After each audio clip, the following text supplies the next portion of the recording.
네, 안녕하세요. 우약사의 약이야기의 우현진 약사입니다. 이번 영상에서는 약물 흡수 단계에서 일어날 수 있는 약물 상호작용 기전 중 세 번째 내용인데요. 위의 pH가 증가하면서 생기는 문제에 대해서 알아보도록 하겠습니다. 위는 강한 산성 환경입니다. 그리고 pH는 위의 산성도를 나타내는 표현이고요. pH 수치가 낮을수록 산성도가 강하다라는 말입니다. 그런데 일부 위장약들은 위의 산성도를 낮추는 역할을 합니다. 즉, pH가 증가하게 만드는데요. 이러한 경우 다른 약들의 흡수에 영향을 줄 수 있습니다. 이번 영상에서는 이 내용에 대해서 살펴보도록 하겠습니다. 네, 약물 흡수 과정에서 6가지 메커니즘에 의해서 약물 상호작용이 이렇게 나타날 수 있다고 말씀드렸는데요. 그중 세 번째 기전이 되겠습니다. 네, 약을 이렇게 경구로 복용하면 식도를 지나서 위로 가게 되는데요. 이 위의 환경을 보면은 위산이 있어서 pH가 상당히 낮습니다. 산성 환경이기 때문에 그런데요. pH가 낮다라는 말은 산성 환경이다 라는 뜻이고요. 특정 약들은 이러한 산성 환경에서 약물의 용해도가 증가하면서 흡수가 잘 될 수 있는 형태로 변하고 그렇게 된 다음에 장에서 흡수가 일어납니다. 그런데 어떤 위장약들을 복용하면 앞에 말씀드린 것처럼 이 위산을 중화시키거나 아니면은 이 위에서 위산 분비를 억제해서 위에서 pH를 높이는 역할을 하게 됩니다. 그래서 즉 위산의 분비가 줄어들거나 중화가 되어서 위의 산성도가 낮아지는 거죠. 이런 위 내부의 산이 줄어들게 되면 일부 약들은 흡수가 감소될 수 있습니다. 그래서 위의 pH는 평소에는 보통 1.5에서 3.5 정도가 됩니다. 상당히 산성 환경인데요. 그래서 음식물을 섭취하면 일시적으로 위산이 중화가 되면서 일시적으로 pH가 한 4에서 5 정도까지 올라가지만 소화를 위해서 위산이 더 많이 분비가 되면서 위 pH가 다시 감소하면서 평소의 pH인 1.5에서 3.5로 금방 돌아가게 됩니다. 그래서 일반적으로 위의 pH는 1.5에서 3.5다. 이렇게 알고 계시면 되겠습니다. 네, 그렇다면 뭐가 문제인가? 음, 말씀드린 것처럼 일부 약들은 이제 위의 pH를 높이는 역할을 하는데요. 그래서 위의 pH가 높아지면은, 즉 산성도가 낮아지면은 일부 약들의 흡수율이 감소하게 됩니다. 왜냐하면 일부 약들은 약물의 흡수 과정에서 위산의 역할이 매우 중요합니다. 그래서 따라서 위의 산성도를 감소시키는, 즉 위의 pH를 증가시키는 그런 위장약들을 복용할 때 특정 약물의 흡수율이 떨어질 수 있습니다. 네, 문제가 되는 약물 상호작용에 예가 되는 약들을 살펴보도록 하겠습니다. 여기에 이제 왼쪽 컬럼에 있는 것들은 모두 위의 pH를 높이는 약들인데요. 즉, 이제 약의 위의 산성도를 줄어들게 하는 그런 약들이죠. 모두 위장약들입니다. 네, 모두 위장약들이고요. 그래서 속쓰림이라든지 역류성 식도염, 위궤양, 십이지장 궤양 등을 일으키는 주된 주범이 위산이기 때문에 위산 분비를 줄이거나 일시적으로 위산을 중화시키는 이러한 약들을 이제 위장약으로 쓰게 되는데요. 그래서 여기에 보면 위 pH를 높이는 약들에 보면 프로톤 펌프 억제제, 칼륨 경쟁적 분비, 위산 분비 억제제, H2 수용체 억제제, 제산제 이렇게 한 4가지 카테고리 약들이 있습니다. 정말 자주 쓰이는 약들이고요. 여기 위에 있는 이 2가지는 아주 강력한 위산 분비 억제제들입니다. 그래서 얘들을 먹으면 위산 분비가 감소하게 되는데 이 2가지 위에 있는 이 2클래스의 약들은 약 효과의 지속 시간이 24시간 이상입니다. 그래서 상당히 오랫동안 지속이 되고 보통 하루에 한 번씩 약을 드셔도 이제 24시간 이상 약 효과를 나타내는 그러한 약들입니다. 그리고 이제 세 번째 있는 이 H2 수용체 억제제. 간단하게 H2RA 뭐 이렇게 이제 receptor antagonist죠. 이렇게도 쓰는데 또 얘네들은 지속 시간이 대략 8시간 내지 12시간이 됩니다. 그리고 이제 보통 이 약들은 이제 하루에 2번 복용하게 돼서 아침 저녁으로 이렇게 복용을 하면 지속 시간이 뭐 8시간 내지 12시간이기 때문에 대략 이제 24시간 동안 이제 약 효과 이제 지속이 될 수 있게 그렇게 하는 약들이고요. 그래서 제산제의 경우에는 이제 위산 분비 억제제는 아니고 얘네들은 이제 위산을 중화시키는 역할을 하는데요. 위에 들어가자마자 위산을 중화시켜서 효과를 나타내기 때문에 효과는 상당히 빠르게 나타나지만 그 지속 시간은 매우 짧습니다. 정말 길어봐야 이 제산제들은 이제 한 3시간 정도까지 정말 최대로 길어봐야 한 3시간 정도가 되고요. 그래서 어쨌거나 이런 약들이 이제 위의 pH를 높이는 이제 그런 역할을 하게 됩니다. 그리고 이제 위의 pH가 높아지면 흡수율이 떨어지는 약들은 보면 이제 위에서의 이제 이때는 약들의 용해도가 감소하게 됩니다. 그래서 일단은 약이 이렇게 좀 녹아야지 예, 그 흡수가 될 수가 있는데 용해도가 감소하면서 아예 이제 흡수가 안 되고 그냥 빠져나가게 되는 거죠. 그래서 불용성 침전물이 생기면서 그냥 빠져나가게 되는데 그래서 이제 이런 약들은 위산이 이제 약들의 흡수에 매우 중요한 역할을 하게 됩니다. 그래서 보면은 이제 뭐 키토코나졸은 거의 경구로는 이제는 거의 쓰지 않아요. 그래서 이거는 뭐 대표적인 예로 나오긴 하지만 이제 경구로 쓰는 약은 거의 없기 때문에 그래서 거의 뭐 무시해도 되고요. 대신에 이트라코나졸 같은 경우는 이제 항진균제인데 이 둘 다 항진균제예요. 그래서 이트라코나졸은 이제 스포라녹스 캡슐이라는 이제 제품명으로 꽤 유명하고요. 그래서 항진균제로 정말 많이 쓰입니다. 그리고 이제 페러스 설페이트, 황산 제1철이죠. 황산 제1철 같은 경우에는 이제 회로바이오 서방정인 대표적인 제품명이고요.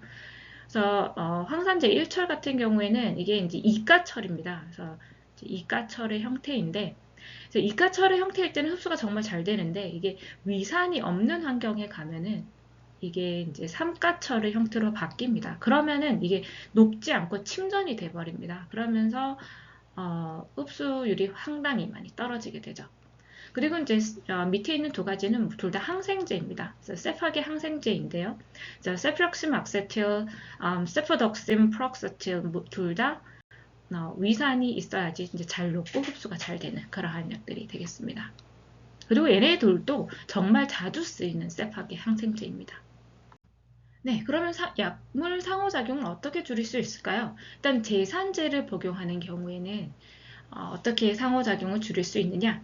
일단 제산제는 이제 위산을 일시적으로 중화시키는 약이라고 말씀을 드렸고요. 자, 대표적인 예로는 뭐 겔포스, 알마겔, 마그밀 같은 이런 약들이 있습니다. 그래서 마그밀은 변비약으로 주로 쓰이지만 얘네들은 사실 제산제이기도 합니다. 그래서 이제 제산제 역할도 하고요. 제산제는 아까 말씀드린 것처럼 약효 지속 시간이 매우 짧습니다. 그래서 공복에 복용하는 경우에는 길어봐야 1시간, 그리고 식후 1시간에 복용을 하면은 한 3시간 정도까지 약효가 지속이 됩니다.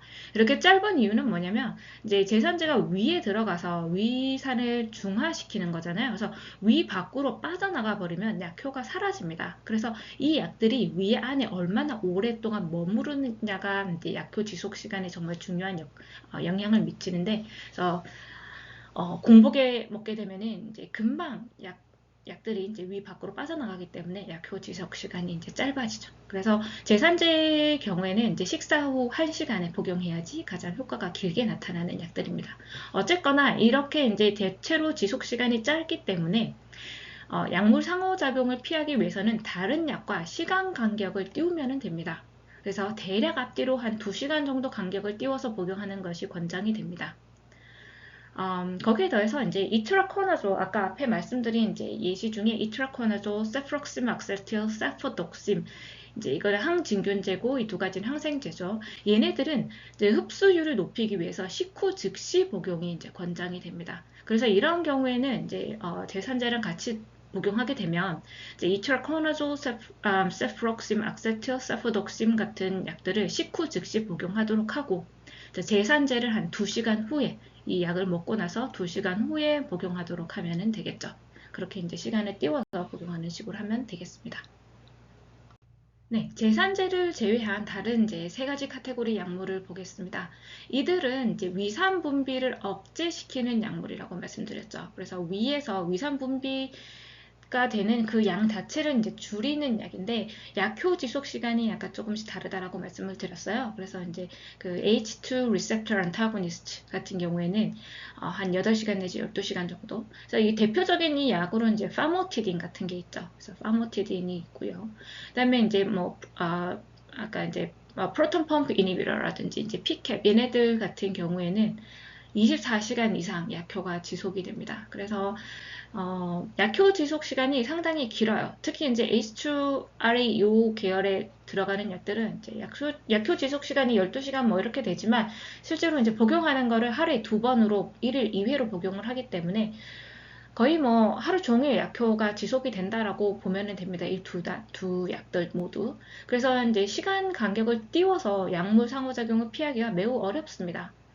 그렇기 때문에 이제 이 경우에는 어떻게 약물 상호작용을 피할 수가 있냐면 이제 영향을 받는 약에 따라서 그 약물 상호작용을 줄일 수 있는 방법이 다른데요.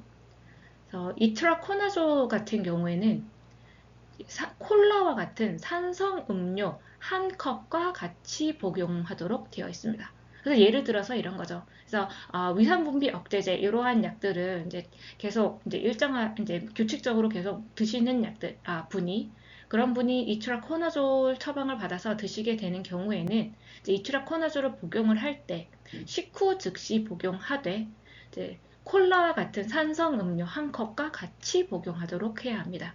그래야지 이트라코나졸을 이제 복용할 때 순간적으로 위 환경이 산성으로 변하면서 이트라코나졸을 용해도가 증가하게 되고 이제 흡수가 잘 되게 되는 거죠. 그리고 이제 페러스 설페이트 같은 경우에도 이제 산성 환경인 것이 굉장히 중요한데요. 그래서 페러스 설페이트 같은 경우는 이제 기본적으로 식후가 아니라 공복 복용이 권장이 되죠. 그래서 공복에 복용을 해야지 기본적으로 흡수율이 높은데 가능하면 공복에 복용을 하되 이제 비타민 C를 같이 복용하면은 흡수율을 그나마 좀 높일 수가 있습니다. 그래서 상호작용을 완전히 피하기는 어렵지만 이제 비타민 C를 같이 복용하면 그나마 그 흡수율을 좀 높일 수가 있다. 이렇게 이제 이해를 하시면 되고요. 그래서 비타민 C를 그럼 얼마나 복용을 해야 하냐? 또 문헌을 찾아보면 조금씩 다른데 일단 기본적으로 우리가 이제 이런 위산 분비 억제제를 복용하지 않는 분들에게는 200mg 이상만 먹어도 충분하다라고 이제 알고 있는데요. 그런데 이제 이런 위산 분비 억제제를 드시는 분들은 한 500ml 정도 같이 이제 드셔야지 좀 흡수율을 높이는데 이제 확실한 좀 영향을 줄 수가 있다 이렇게 나오더라고요. 그래서 비타민 C를 한 500mg 이상을 같이 드시는 것이 권장이 되겠습니다. 그리고 이제 세프록심 악세테어가 세포독심 프록세트 얘네들 이제 항생제 두 가지죠. 이제 이 항생제들은 그냥 음식과 함께 복용하는 것만으로도 이 약물 상호작용을 줄일 수 있다고 나옵니다. 그래서 왜냐하면 이제 음식과 함께 복용을 하면은 어쨌거나 소화를 시키기 위해서 이제 위산이 분비가 되죠. 그래서 위산이 분비가 되고 그리고 또 이제 그 소화가 되는 동안 약들이 위에 오랫동안 이제 머물게 됩니다. 그러면서 이제 위산의 영향을 충분히 많이 받게 되면서 흡수율이 높아질 수 있다 이렇게 되어 있습니다. 네, 예를 하나 들어서 보도록 하겠습니다. 그래서 이트라코나졸 아까 말씀드린 이제 항진균제죠. 이제 대표적인 제품명으로는 스프라녹스 캡슐이 있고요. 이것을 PPI 또는 PCAB과 같이 복용하는 경우에 어떻게 되느냐? PPI는 프로톤 펌프 이니비터, 즉 프로톤 펌프 억제제 또는 뭐 양성자 펌프 억제제 이런 식으로도 표현을 하고요. 그래서 PCAB은 Potassium Competitive Acid Blocker. 그래서 칼륨 경쟁적 위산 분비 억제제죠. 아무튼 얘네들은 이제 아주 강력한 위산 분비 억제제들입니다. 하루에 한 번만 복용해도 되는 그러한 약들이고요. 아무튼 얘네들을 같이 먹을 때 어떻게 되느냐? 이제 이트라코나졸을 200mg짜리 캡슐을 그냥 한 번만 먹었을 때 한번 보면은 이제 AUC와 그 다음에 Cmax 수치가 64%, 66% 낮아졌다라고 되어 있어요. 언제 먹었냐? 오메프라졸을 14일 동안 이제 먹은 다음에 복용한 다음에 오메프라졸 40mg을 매일매일 해서 14일 정도 먹은 다음에 이트라코나졸 200mg 캡슐을 한 번 딱 먹었는데 이제 혈중 농도가 어떻게 다른가 이제 비교를 해 보니까 AUC와 Cmax가 64%, 66% 가까이 이제 감소됐다. 즉, 이 말은 AUC가 거의 절반 이하로 떨어졌다라는 거죠. 그래서 이제 치료 실패로 이어질 수가 있겠죠. 이렇게 되면은. 그래서 이걸 어떻게 이제 극복을 할 수 있냐? 보면은 이제, 이렇게 산성 음료를 이제 같이 마시게 되면은, 근데 용량이 얼마나 되냐면 이제 8 ounces. 그래서 요거는 한 236ml가 됩니다. 그래서 온스를 바꾸면은 이건 236ml니까 이제 한 잔 충분히 같이 먹어야 되죠. 그래서 산성음료, 그래서 그냥 일반적인 그냥 콜라 같은 그런 것들 아니면은 뭐 레몬즙을 탄 물 이런 것도 되겠죠. 그렇게 이제 산성음료 한 컵 충분히 해서 같이 먹게 되면 이제 이트라코나졸을 복용할 때 이제 같이 이렇게 먹게 되면은 그러면은 이제 mitigated the decreased itraconazole exposure. 그래서 이렇게 이제 AUC나 이런 게 떨어지는 그러한 이제 약물 상호작용을 이제 줄일 수 있었다. 그런 걸 좀 만회할 수 있었다라고 되어 있죠. 그리고 이때 이제 콜라 같은 경우에 non diet 콜라라고 되어 있어요. 그래서 그 다이어트 콜라는 그 산성이 아니라고 합니다. 저도 몰랐는데 이제 찾아보니까 다이어트 콜라는 좀 그 산성이 아니라고 되어 있고 일반 콜라들은 산성이라고 되어 있어요. 그래서 이제 다이어트 콜라는 이제 효과가 없다. 이렇게 되어 있습니다. 그리고 여기서 이제 굳이 꼭 콜라일 필요는 없습니다. 그래서 콜라가 대표적 예시로 보면은 나와 있는데, 그 콜라가 아니더라도 이제 강한 산성의 그런 음료이기만 하면 되겠습니다.